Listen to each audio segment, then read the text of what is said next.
Norman Granz sat in his office in Los Angeles, 1955, looking at numbers that told a story he didn't want to believe.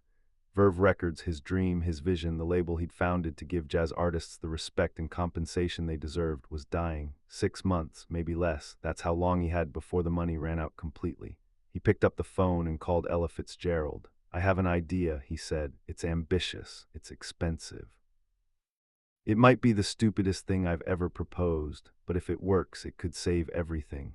This is the story of that idea, of a record executive betting his company's survival on one album, of Ella Fitzgerald trusting a man's vision enough to commit months of her life to an uncertain project, and of how Ella Fitzgerald sings the Cole Porter songbook, recorded in 1956, became not just an artistic triumph but a financial lifeline that saved Verve Records from bankruptcy and changed the recording industry forever. Norman Granz had founded Verve Records in 1956, though he'd been producing jazz recordings since the 1940s through his Jazz at the Philharmonic concert series and earlier label ventures. Norman's vision was simple but radical for the time: treat jazz musicians with the same respect classical musicians received. Pay them fairly. Give them artistic control, produce their work with quality orchestration and engineering. Market them as serious artists rather than novelty acts. This was revolutionary thinking in the 1950s music industry, where many jazz artists were exploited by labels, paid minimal royalties, given poor production values, and treated as disposable commercial products. Norman had principles. He believed in quality over quick profits. He believed in long-term artistic development rather than chasing every commercial trend. He believed that if you treated artists well and produced excellent work, commercial success would follow. The problem was that commercial success wasn't following, at least not fast enough. Verve's early releases through 1955 and early 1956 had been artistically respected but commercially disappointing. Albums by brilliant jazz musicians received critical acclaim but sold modestly. The serious jazz audience appreciated what Norman was doing, but that audience wasn't large enough to sustain a record label. Meanwhile, expenses mounted. Studio time with full orchestras wasn't cheap. Professional engineering and production cost money. Marketing and distribution required cash flow. Norman paid his artists fairly, which meant higher costs than competitors who shortchanged performers. By mid-1955, Verve Records was bleeding money. Norman had investors, but they were getting nervous. Distributors were demanding payment for previous pressings before they'd handle new releases. Bills were piling up faster than revenue could cover them. Norman's accountant delivered the bad news bluntly: 6 months, maybe 8 at most. After that, you'll need to declare bankruptcy or shut down. Norman couldn't accept that. Verve Records represented everything he believed in: that jazz deserved respect, that artists deserved fair treatment, that quality would ultimately win over commercial exploitation. But belief didn't pay bills. He needed a hit. Not just a modest success, but a genuine commercial breakthrough that would generate enough revenue to stabilize the company and prove to investors and distributors that Verve's model could work. The question was, what could achieve that? Norman thought about the market. Popular music in the mid-1950s was changing. Rock and roll was emerging. Pop vocals were big, singers like Frank Sinatra, Nat King Cole, and Perry Como selling massive numbers. But the serious jazz instrumental albums Verve had been releasing weren't reaching that broader audience. He needed something that would appeal to both jazz fans and the wider public. Something sophisticated enough to maintain Verve's artistic credibility, but accessible enough to sell beyond the jazz niche.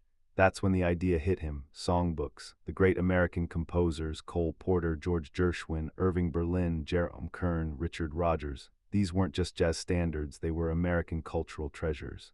Their songs had been recorded by countless artists, but mostly as individual singles or a few songs per album. What if someone recorded an entire songbook, every significant song by a single composer, as a multi-album collection? Presented not as novelty or nostalgia, but as serious artistic interpretation. And what if that someone was Ella Fitzgerald? Ella was already working with Norman. He'd been managing and producing her since 1954. She had the voice, the technical skill, the interpretive intelligence to do justice to these compositions. She could sing anything: up-tempo swingers, tender ballads, sophisticated lyrics, playful numbers. More importantly, Ella had crossover potential. Jazz fans loved her. but she also had name recognition among general audiences. She'd had pop hits, she appeared on television. She was respectable, classy, non-threatening to mainstream white audiences while being proudly authentic to jazz and black musical traditions. If anyone could make an ambitious songbook series work commercially, it was Ella, but this would be expensive. Recording an entire Cole Porter songbook would require multiple recording sessions over several months, full orchestra arrangements, expensive, top-tier musicians and arrangers, professional engineering and studio time, multi-album release, manufacturing costs. Extensive marketing. Norman estimated the project would cost $100, $0, an enormous sum in 1955, and money Verve Records didn't have. If the songbook failed commercially, it would bankrupt the company immediately rather than in 6 months. Norman would lose everything he'd built, but if it succeeded, Norman picked up the phone and called Ella. They met at Norman's office in Los Angeles. Ella listened as Norman explained his vision.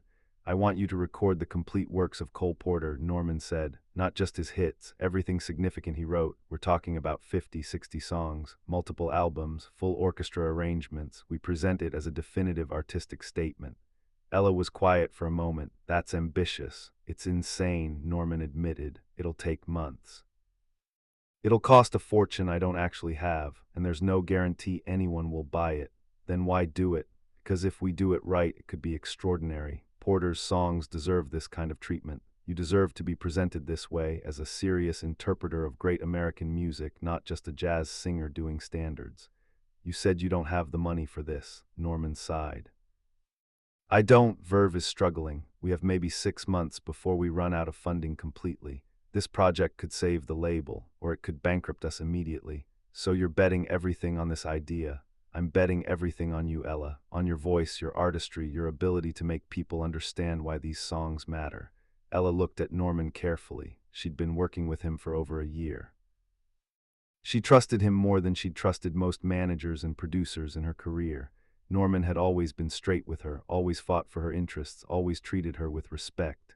"What happens if it fails?" Ella asked. "Verve goes under. I lose the company. You'll be fine. You're Ella Fitzgerald. You'll find other work. But this dream of a label that treats jazz artists right, that dies. If it succeeds, then we do more. Gershwin, Irving Berlin, Jerome Kern, Rogers and Hart. We create a whole series. We prove that jazz and sophisticated pop vocals can coexist. We show the industry that quality wins." Ella was silent for a long moment, thinking. Finally, she said, "If you believe in it this much, I'll do it." Norman felt relief wash over him. "You're sure? This is a huge commitment. Months of recording, no guarantee of success. I'm sure." "You've never steered me wrong, Norman. If you think this is the way forward, I trust you." That trust would prove to be one of the most important decisions either of them ever made. Recording began in February 1956. Norman hired Buddy Bregman as arranger and conductor. Bregman was young, only in his mid-20s, but brilliant, capable of creating sophisticated orchestral arrangements that would support Ella's voice without overwhelming it. He understood both jazz and classical music, could write for full orchestra, and had the musical intelligence to match Ella's interpretive sophistication.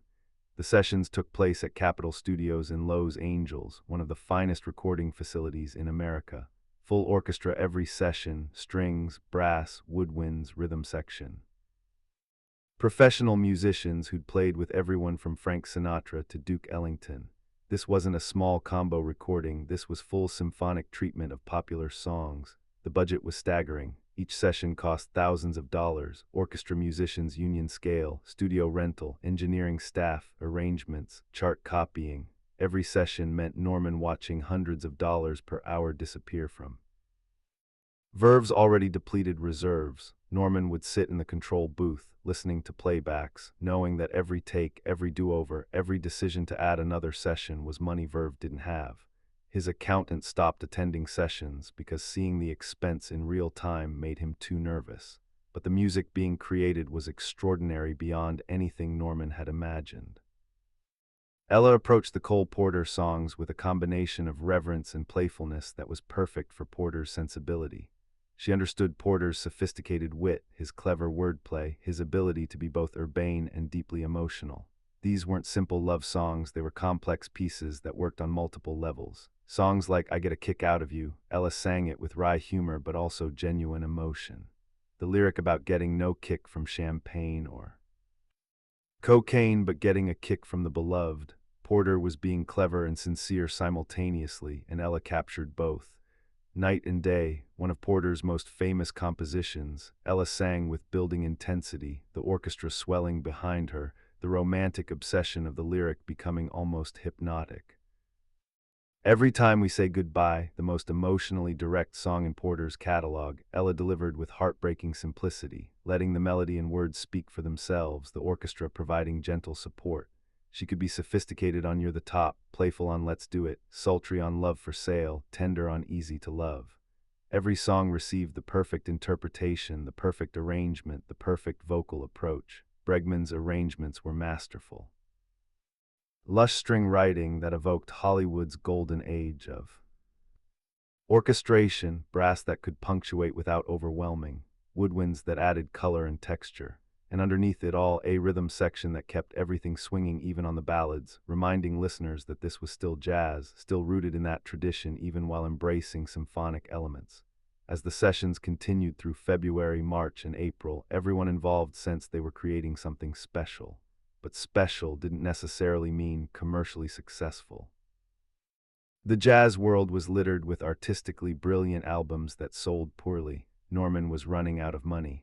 By April, Verve's bank account was dangerously low. Distributors were refusing to ship new releases until past invoices were paid. Investors were making threatening calls. You need to halt production on the Porter songbook, Verve's accountant told Norman in late April. We can't afford to finish it. We're almost done, another month of sessions. We don't have another month of money. I'll find it, Norman said, though he wasn't sure where. He took out personal loans. He negotiated extended payment terms with the studio.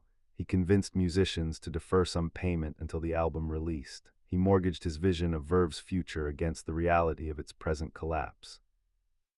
By June 1956, Ella Fitzgerald Sings the Cole Porter Songbook was complete.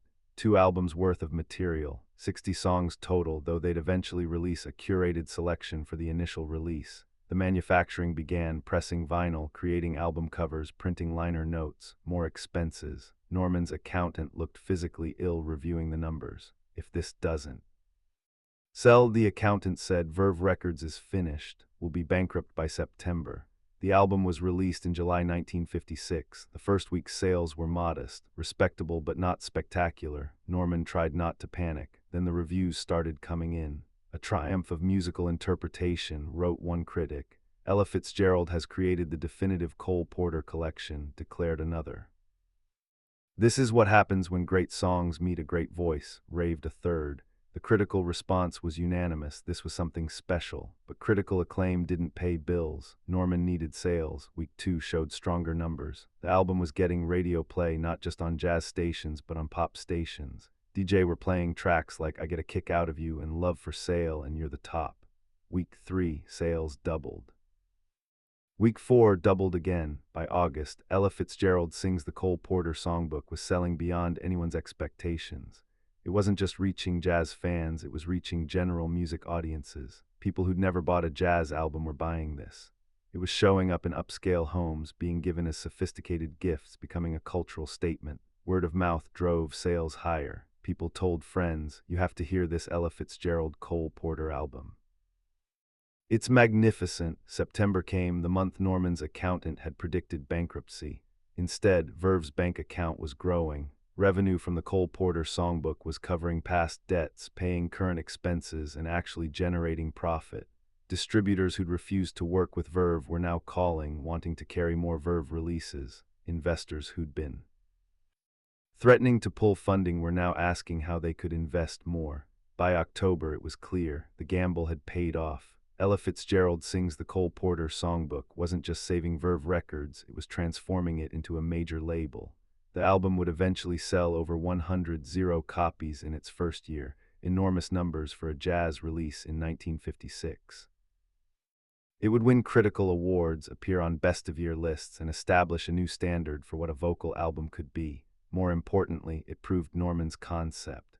Verve immediately began planning the next songbook, George Gershwin, then Irving Berlin, then Rodgers and Hart. Ella would eventually record songbooks for all the major American composers, creating a legendary series. Each songbook sold well, each strengthened Verve's position.